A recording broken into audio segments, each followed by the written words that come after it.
On this week's episode of Inside Outside Innovation, we sit down with Tim Campos, the former CIO of Facebook and new entrepreneur with a company called Woven that is tackling the whole world of calendaring. We had a chance to talk about the future of innovation, how IT infrastructure has changed, what it's like to work in a high-growth startup, and then what it's like to rebuild a company from scratch. Inside Outside Innovation is the podcast that brings you the best and the brightest in the world of startups and innovation. I'm your host, Brian Ardinger, founder of InsideOutside.io, a provider of research, events, and consulting services that help innovators and entrepreneurs build better products, launch new ideas, and compete in a world of change and disruption. Each week, we'll give you a front row seat to the latest thinking, tools, tactics, and trends in collaborative innovation. Let's get started. Welcome to another episode of Inside Outside Innovation. I'm your host, Brian Ardinger, and as always, we have another amazing guest. Today is Tim Campos. He is the former CIO at Facebook from 2010 to 2016. He was a VP of IT at semiconductor company KLA-Tencor, and he has recently jumped back into the startup scene with his own company called Woven. Tim, welcome to the show. Thanks for having me. I'm super excited to be here. I'm excited to have you on board because I think you can speak to a lot of the things that our audience is interested in hearing about, everything from startups to corporate innovation. And you seem to have played a role in a variety of those different types of spaces and are continuing to do so. Let's start in the Facebook world, how you got there and what's it like to work with a high growth company when you have to double the productivity of employees when they're growing at 20x growth rate. It's crazy enough just to double the number of employees and to do that time and time again every year. But yeah, so I got to Facebook. It was really the culmination of a lot of aspects of my career. When I started, I was an engineer, software engineer, and I've always loved technology and building. I spent the first half of my career in software engineering and then got exposed to IT at a startup when I was working at a software as a service company. And that really taught me two things. One, what you build and what people use, there's different perspectives of technology as you do that. But also, there's a business around technology. And that's really what got me interested in information technology and how I became a CIO. And ultimately, that landed me at Facebook. But my life has very much been defined by building things that help make people more productive, help people get more stuff done. And that even carries through to what I'm doing today with Woven. My startup is a productivity software company. And this is what we exist to do, is help people spend time on what matters most. We'll talk a little bit about Woven and get into what you're doing and how you're disrupting the world of calendaring and other spaces. But I wanted to talk a little bit about your background and experience in this corporate innovation front from the standpoint of when you're working with a company like Facebook and you're trying to lead an organization and all the technology that's required to make people work better together. What are some of the biggest obstacles with companies staying lean and mean and innovative? And obviously Facebook's thought of as that type of company to grow that fast. What are some of the obstacles or things that you learned going through that process? They're actually somewhat both obvious, but non-intuitive at the same time. Here's a few nuggets that are absolute truisms of innovation. This doesn't matter whether you're a startup or a big company, whether you're Facebook and an Apple type company, or you're a book company in the middle of the country. Innovation is the result of several things. Obviously, smart people, that's a part of it. A lot of companies have really, really smart people. It starts with a willingness to fail. If you are not willing to have something not work out, then what ends up happening is you follow the tried and true. You follow the beaten path. Now, let's not make a mistake on how we are upgrading our financial system. So we're going to do it the way that everybody else has done it. That is, by definition, not innovative. Innovative companies have at their core a willingness to experiment and for those experiments not to work out. And so it's provocative, but if you are able to embrace failure and welcome failure, then you have one of the core ingredients to be innovative. Conversely, if you're a failure is not an option and you will succeed no matter what type of environment, you're not going to draw a lot of innovation out of your workforce. So that's the first thing. Second thing is innovation is a result of white space. Do people have time to think differently? When you're super busy and you're very deadline driven, the problem that creates is you once again fall back on the tried and true. It's basically another way of saying that failure is not an option because you don't have any cushion in your schedule. So you're going to have to revert back to the tried and true. So that's another thing that companies often overlook is they don't create the time for their employees to experiment and to do new things.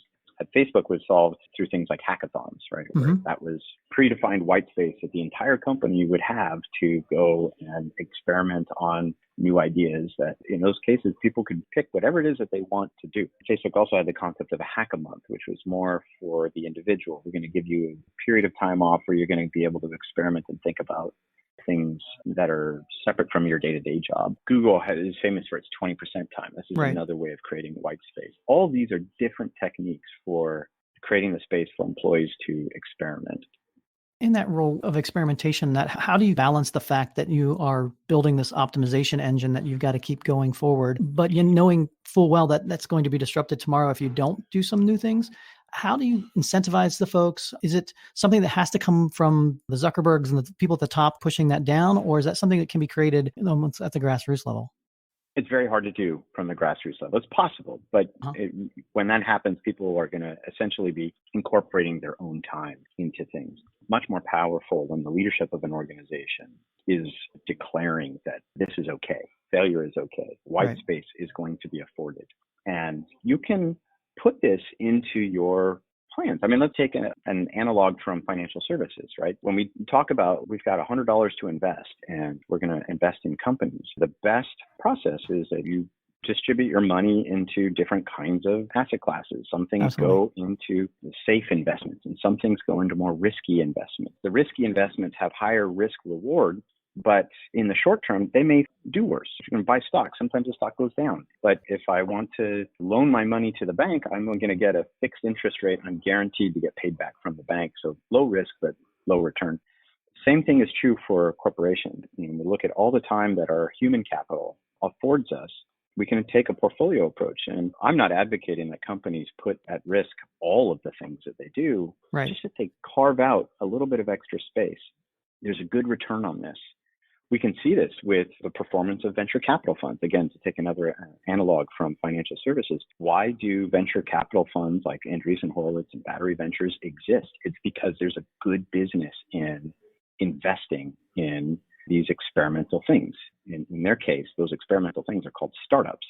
And everybody knows that most startups fail. Most startups don't achieve their objectives, but the ones that do produce so much incremental value that more than pay for everything else. And you just never know which ones are going to be the at the early stages, you can't pick, succeed.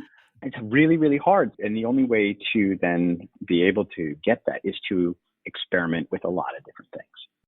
Hey, listeners, I wanted to pause this episode for a brief word from our sponsor, Hush Blackwell. Get Started Omaha is the premier startup event for the Omaha startup community, providing an opportunity for startups, investors, the business community, and others in the entrepreneurial ecosystem to come together to celebrate Omaha's startup scene. As a supportive member of the startup community, Hush Blackwell is proud to be this year's presenting sponsor. With prizes for each of our industry track winners and a final grand prize, over $75,000 in cash and in-kind services will be awarded in support of the startup community. We're looking for startups, sponsors, and everything in between to help make this event a success, and we hope you'll join us. Learn more at www.getstartedomaha.com. Now back to the show. I'm curious to get your insights on how the world of IT and technologies have evolved. I think back 20, 30 years ago when I was in this space working for Gartner, and that technology was a vertical. It was something that worked within the organization and it was its own deal. Now it seems to be like, obviously technology is eating the world, software is eating the world, and it's much more of a horizontal function. What are your thoughts and insights on how the world of IT has changed, how the world of IT and engineering has changed, and what do you see happening in this space?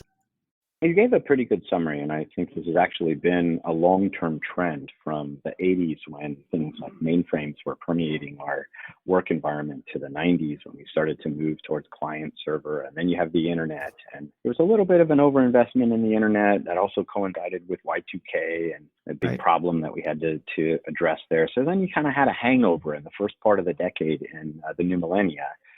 Still, the technology was continuing to evolve, and with cloud computing and then software as a service and then things like mobile devices and smartphones really permeating. And what that has done is it's just continued to open up new opportunities to use technology to drive value.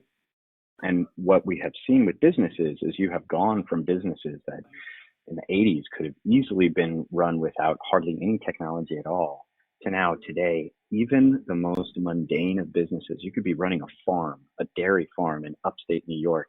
You're still using tons and tons of technology to get more efficiency out of your business. And all businesses are sort of like this. So IT and information technology has really permeated all aspects of our lives.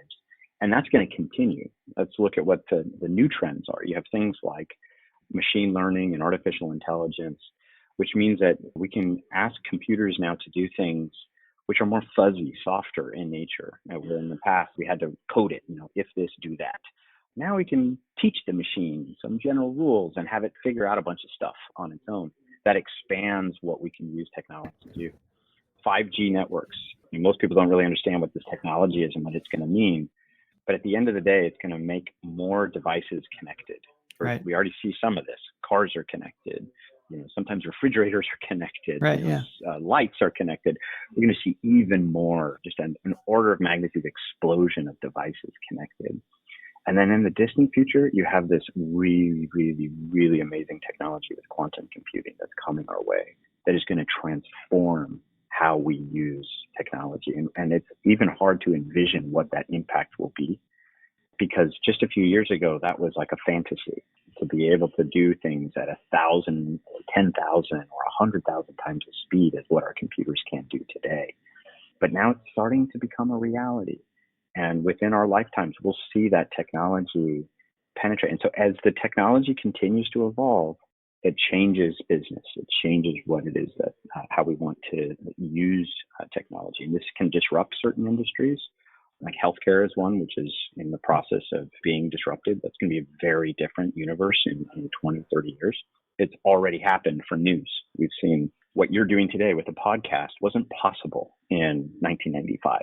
You would have to have millions of dollars of startup capital to build a radio station or a production studio and all this stuff, which now you can do, which allows your business to be 100% focused on content and creativity and not the infrastructure.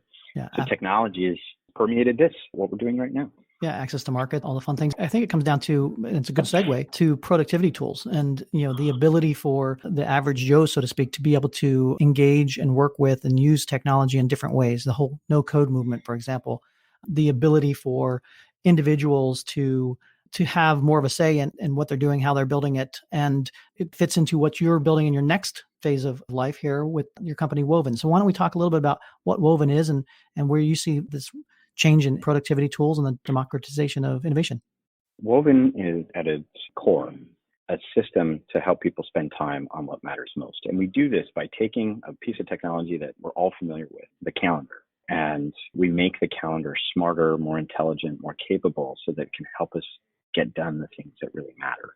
Why is this interesting? One of the truisms, like fact, is that time is fixed. There's only 24 hours in a day. And it doesn't matter who you are, how well off you are, you cannot buy more time. Mark Zuckerberg, one of the richest people in our country, has the same amount of time that you and I do. So what defines us is how we choose to spend that time. There is no good or bad on this. There's not everybody wants to be Mark Zuckerberg. Some people want to be amazing philanthropists. Some people want to really give to their community. Some people want to be amazing parents. But they become that by choosing how they're going to spend their time. An amazing parent is not going to spend all their time traveling away from their family. What we've built with Woven is a way for people to start using this technology, the calendar, to solve these problems. Now, today we're focused on a very simple idea. How does stuff get on your calendar? Because your calendar, if we're going to use it, it needs to be easy to use. It needs to be easy to put all of our time on the calendar. And scheduling events with other people is really complicated. It takes a lot of time. I want to meet with you. You want to meet with me. We don't know when each other can meet. So we end up writing emails and sending text messages. And it's just amazing how stuck in the Stone Age we are. So really all we're doing with Woven is we're bringing this to the modern day. We're making it possible for people to link their calendars temporarily so that I can share a portion of my availability with you, not my entire calendar, but my portion of my availability. And you can then pick the time that's going to work for you on your calendar. And if we're both Woven users, Woven will automatically fuse that so that the times that you're looking at are only the times that work for both of us. And it's a huge time saver. We can schedule meetings with literally 1/10 the level of effort. I am as busy, if not busier, than I was at Facebook, and I still don't have an executive assistant.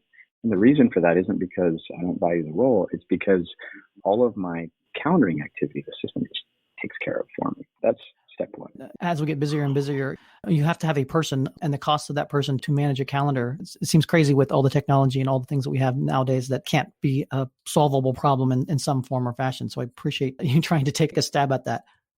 We all have it to some degree, and you're right. The busier you are, the more you may need a dedicated person to handle things. But it's not the best use of capital resources. So if we're going to be more productive, let's figure out how to automate this. And there's a bunch of basic things that machines can do today to help us with that automation. And essentially, we've just built that into Woven to make scheduling easier. Let's talk a little bit about how that works. My understanding is the holy grail of calendaring would be something that would analyze your schedule, your locations, your commute times, your meeting habits, and take a look at that and say, here's the best way to allocate that time or use that time. Talk a little bit where you're at now and where do you see the vision of Woven going? That is the holy grail of calendaring. But one thing that people sort of overlook is that you don't have to go from A to Z all at once in order to create value. Let's take an analog with cars. The holy grail of cars is that the car will drive itself. Right. And we have a company called Google, which has been for the better part of a decade and a half working on self-driving cars. And they have the smartest people in the world doing this. And yet they still don't have a self-driving car that we can utilize. We still don't have a self-driving car, but we can have a car that has cruise control. That we've had cruise control for 20 years. Tesla has made it possible for us to have a car that will stay in a lane on the freeway and do some basic self-driving capabilities. Yeah. Woven is basically the same idea for your calendar. It's really, really hard to build a calendar that is going to be an exact clone of your brain, making all the decisions of should I take this meeting conflict or not. But it is not hard to solve some of the basics of I'm free next week at these times. Let's share that information with somebody else in a way that they can quickly and easily consume. And that's what the product does. And it does it by a couple simple ideas. One, you teach Woven what kind of events you have. For example, a coffee meeting shouldn't be at 6 o'clock at night, and it's going to be at a coffee shop. Date night with my wife is in the evenings on specific days. Woven can learn what those things are, and as it's taught these things, then I can just instruct it what to do. Woven, can you please offer coffee times to this person? And those are just a couple of simple ideas that we have built in the system to make it so that people don't have to spend time getting things scheduled. Now you're an entrepreneur back into the early days of building a company from scratch versus the days with a startup like Facebook is high growth and venture capital and all these fun things. So now you're probably back to a smaller team and more control and everything along those lines. What's the difference and how are you seeing your life change from going from a big company to a small startup? Some things are absolutely no different at all. There's a lot of aspects of Facebook's culture that we love and we've brought into our company. Larger organizations are about, the biggest challenge is getting people to sort of beat to the same drum, align and coordinate, hundreds, thousands, sometimes tens of thousands of people to go in the same direction. Startups don't have that problem, but they have something very different, which is it's not so much about coordinating people because you don't have that many people to coordinate, but you have to experiment because you don't know exactly how your technology is going to work and whether you've even built it right. So you have to really move very, very quickly. That's probably the biggest difference is moving from an environment where it's all about communicating and coordinating with employees to more about experimentation and learning and innovation. If folks want to find out a little bit more about yourself or about Woven, what's the best way to do that? We'd love to hear from them. I'm on Twitter at tcampos. And if you want to learn more about the product, woven.com. And we are also in the iOS and Mac and Windows application stores. You search for Woven or just do a Google search for Woven and you'll find us. Excellent. Well, Tim, I appreciate you spending the time with us to talk a little bit about IT and innovation and all the things that are happening in this world. And I look forward to hearing good things in the future. Awesome. That's it for another episode of Inside Outside Innovation. If you want to learn more about our team, our content, our services, check out insideoutside.io or follow us on Twitter at the IO Podcast or at Ardinger. Until next time, go out and innovate.